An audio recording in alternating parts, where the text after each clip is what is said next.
Australia और पाकिस्तान का warm up match था जिसके अंदर पाकिस्तान ने बहुत ज्यादा शानदार बैटिंग की। जब बॉलिंग की पाकिस्तानी ने तो ऐसा लग रहा था कि ये पाकिस्तानी कोई मोहल्ले की टीम गई है वर्ल्ड कप खेलने, क्योंकि जिस किस्म की बॉलिंग की थी हारिस रऊफ और शैम्पू बॉय ने, तो ऐसा ही लग रहा था। इंडियन फैंस बहुत ज्यादा खुश हो रहे थे कि भाई पाकिस्तानी टीम बहुत ज्यादा जलील होगी वर्ल्ड कप के अंदर। लेकिन उसके बाद जब 4 आउट हो गए तो ऐसे सब हंस रहे थे, ऐसे क्राउड हंस रहा था, खुश हो रहे थे इंडियन फैंस खुशी से।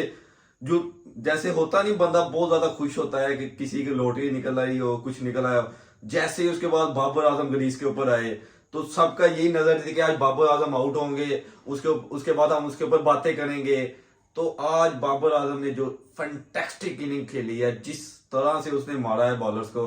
अब आप ये कहेंगे कि भाई स्मिथ का ओवर था, वार्नर का ओवर था, लेबुशीने को मार करी। तो किसने कहा था? पैट कमिंग को हमने कहा था या बाबर आजम ने कहा था कि भाई मैं बैटिंग में आया हूं, आप वार्नर को लगा दो, आप स्मिथ को लगा दो, आप लेबुशीने को लगा दो, मैक्सवेल को लगा दो। तो भाई ये बातें अब छोड़ दें, क्योंकि आप ये बातें वो अब करेगा वो जो जेलस होता है।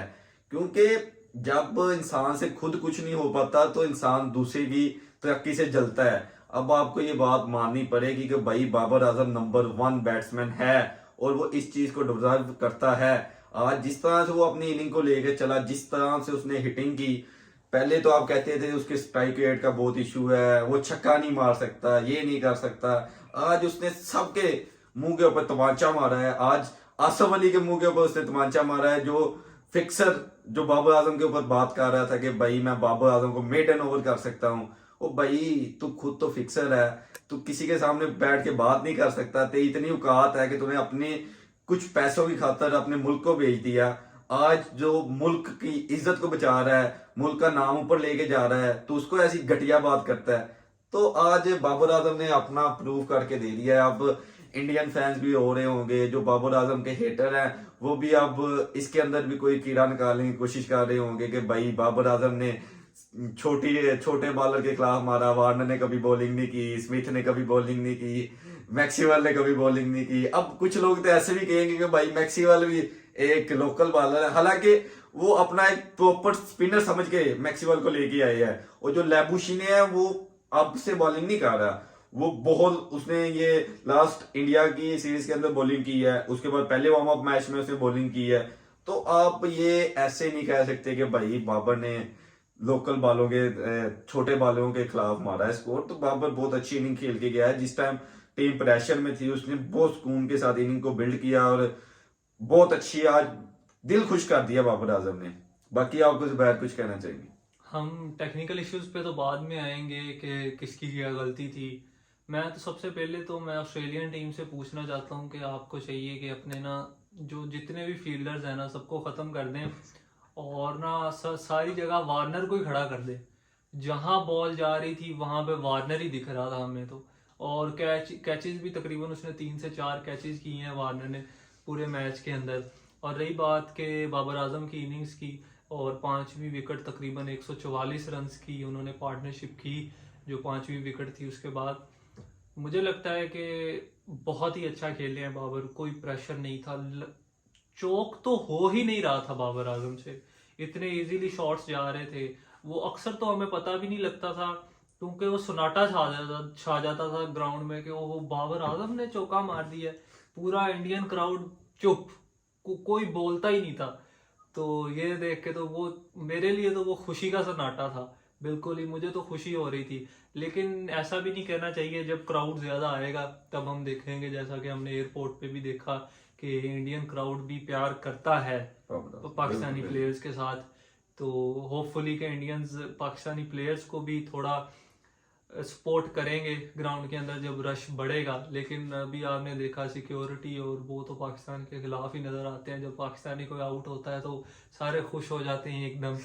वही पे हम जहाँ पे लैग किए थे वो बैटिंग में, जहाँ पे हम लैग कर गए। वैसे तो मैं मानता हूँ पाकिस्तान ये मैच जीत चुका था, वो था डिसिप्लिन हमारे अंदर, जो हमने आगे पीछे जो ऊपर नीचे चीजें की तो हैं। इतना तो हो जाता है, वार्म अप मैच था कोई इतना। अगर तो ये वार्म अप मैच ना होता, ये सीरियस मैच होता, तो ये स्कोर भी इतना नहीं था बोर्ड के ऊपर लगना, और हमसे इतना हमने भी इतना स्कोर नहीं था करना, ना ऑस्ट्रेलिया से इतना स्कोर होना था। बाकी आज जो इन्होंने पॉजिटिव माइंडसेट दिखाया कि ओपनर ने आके शुरू से ही हिट किया है, स्टार्क को उसने हिटिंग किया फखर जमान ने, उसके बाद अमामुल हक का बहुत अच्छा, बेशक उसने स्कोर ज्यादा नहीं किया, लेकिन ये चीज हमें चाहिए कि जब ओपनर हमारे पहले 10 ओवर के अंदर अच्छा स्कोर कर देंगे बोर्ड के ऊपर, ऑन द बोर्ड अगर 10 ओवर में 80 भी हो गया ना, तो हमारी टीम के ऊपर से प्रेशर खत्म, 350 360 हम इजीली कर सकते हैं। तो हमें यही चीज चाहिए कि हमें ओपनर आए, वो शुरू से हिट करना स्टार्ट करें। अगर तो पावर प्ले जितना अच्छा होगा उतना ही हमारी टीम को फायदा है। और वर्ल्ड कप के अंदर आपको पता है, ये जैसी इंडिया की घटिया और फटी हुई पिचेज है, इसके ऊपर बॉलर को तो कोई भी बॉलर हुआ, ट्रेंट बोल्ट हुआ, मिचेल स्टार्क हुआ, शहनशाह अफरीदी हुआ, हारिस रऊफ हुआ, सबको मार ही पड़नी है। तो ये बात आप जेहन से निकाल दें आप पाकिस्तानी टीम के, भाई नसीम शाह होता तो हम बच जाते, ये आमर होता तो हम बच जाते, ये आप भूल जाएं। क्योंकि इस मैच ये ऐसा विकेट है जहां पे जो सा मर्जी बॉलर आ जाए उसको मार पड़नी पड़नी है। तो इस बात को, इस माइंडसेट को दिमाग से निकाल देंगे, नसीम शाह इंजर्ड हो गया तो हम वर्ल्ड कप हार देंगे, तो ये नसीम शाह ये कुछ मायने नहीं रखता इतना, ना ये बॉलर के लिए कुछ है इस विकेट के अंदर। जो बैट्समैन है, बैट्समैन वही टीम जीतेगी जो तेज खेलेगी। तो तेज ऑस्ट्रेलिया तो आपको पता है तेज खेलती है, न्यूजीलैंड भी अच्छा खेलती है, इंग्लैंड की टीम वैसे ही बेसबॉल खेल रही है, क्रिकेट बहुत अच्छी खेल रही है। उसने तो नेदरलैंड के खिलाफ भी आपने देखा होगा, बस हिटिंग की तरफ ही जा रहे थे। तो आज जो पाकिस्तान ने प्रूव किया है कि भाई हम भी कोई टीम छोटी नहीं है, हम भी 360 350 इजीली मार सकते हैं और चेज भी कर सकते हैं। तो ये बहुत ज्यादा पॉजिटिव पॉइंट था। बाकी इससे काफी अच्छा कॉन्फिडेंस आएगा लड़कों के अंदर, और उम्मीद है कि आपको ये पहले दो नेदरलैंड, उसके बाद श्रीलंका, उसके बाद इंडिया का मैच आपको देखने को मिलेगा। तो ये मैच अब काफी उम्मीद जा चुकी है कि हम ये मैच जीतेंगे और इजीली जीतेंगे इंशाल्लाह। बाकी जुबैर आपसे कुछ कहना चाहेंगे? हमें जो हमारे प्लेयर्स हैं इस वक्त टीम में, तो यूजुअली ये सारे T20 प्लेयर्स हैं जो खेलते रहे हैं, स्पेशली जो बॉलर्स हैं, तो इनको आदत पड़ चुकी है कि 20 ओवर में मैच खत्म होगा, जितने में एक इनिंग्स खत्म होनी है उतने में ये पूरा मैच खत्म हो जाना है, हमने घर चले जाना है। इस वजह से ये क्या करते हैं कि ये रन्स लीक करते हैं। हमने देखा है कि मिसफील्ड होती है हमारे अंदर काफ़ी ज़्यादा।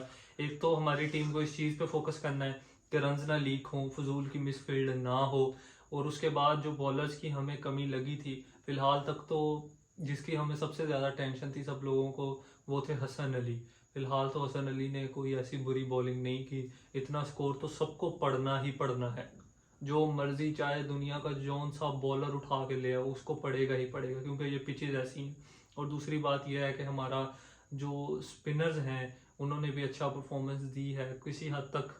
अभी उनको और फोकस करना चाहिए, अभी टाइम है, कोई नहीं, एक दिन में भी चीज़ें बदल जाती हैं। अपना बस माइंडसेट जैसे आज क्लियर था, सबका माइंडसेट क्लियर दिखाई दे रहा था, इस तरह अपना माइंडसेट क्लियर रख के हमारी टीम आगे चले और इंशाल्लाह, और स्पेशली ARY देखना छोड़ दे तो हम जीत सकते हैं ये टूर्नामेंट इंशाल्लाह। जैसा कि आपको ये जुबैर ने बताया कि ARY देखना चाहे, तो ARY के ऊपर वो शेप जट होता है, वो टीम के, एक तो आपकी टीम इंडिया गई है, वहां पे इतने फैंस नहीं जा सके, कोई वीजे इशू नहीं हुए। तो हमें चाहिए कि हम एज अ पाकिस्तानी टीम के फैंस हम उन्हें सपोर्ट करें। तो बाकी इंशाल्लाह हमारी टीम अच्छा परफॉर्म करेगी। आपको मिलते हैं कल, तब तक के लिए अल्लाह हाफिज।